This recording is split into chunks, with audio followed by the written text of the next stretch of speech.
Wala na. Ayan, oh. Ayan, bumaba na.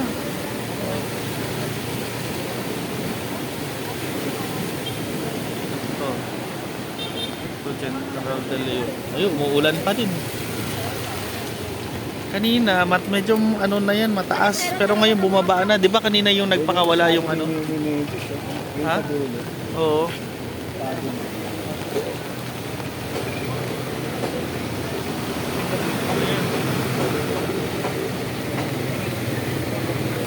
Wala na. Kanina, ano bro, tukod dyan sa ilalim.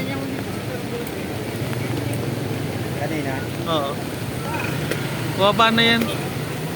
Hindi katulad kaninang alas 12. Alas 12 hanggang alauna. Dati yung mundo, apaw ito. Oo. Wala na to. Bumaba na. Ito nga kanina, oh, mayroon ditong nakalagay dyan, oh. Ayan, oh. Ayan, oh. Chris, bro.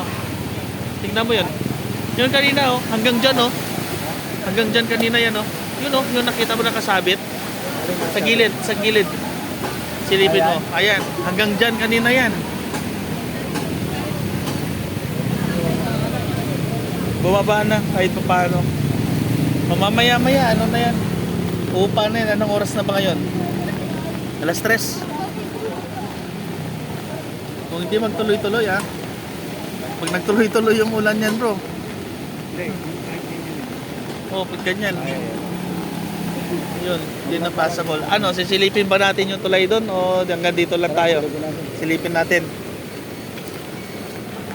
Nandito kami sa tulay ng ano, nagko-connect sa Kamkam at saka ng ano. Ayan, oh. Ayan kanina, bro, ano yan? Umabot na yan doon sa mismong concrete niya. Hindi mo na makita yung ilalim niyan. Oo. Hindi mo yan nakikita yung ilalim niyan, yung merong nakasabit na kulay green. Hindi mo na nakikita yan kanina. Akala ko nga aabot hanggang doon sa ano eh. Doon sa pinakadaanan eh. Na yung Lex. Ayan, oh. Yan. Ang basura.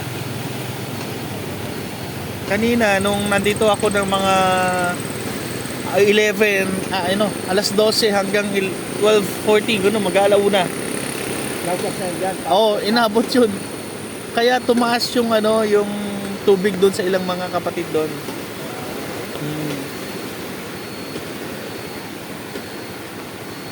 Ngayon, paano humupa na. Pero sana hindi na magtuloy-tuloy. Pag nagtuloy-tuloy pa yan, posibleng ano yan. Ano? Kanina nga, andito yung mga tao sa tulay. Nandito sila sa tulay. Kukumpulan yung mga tao dito. Ed! Sino yun? Ha? Ed!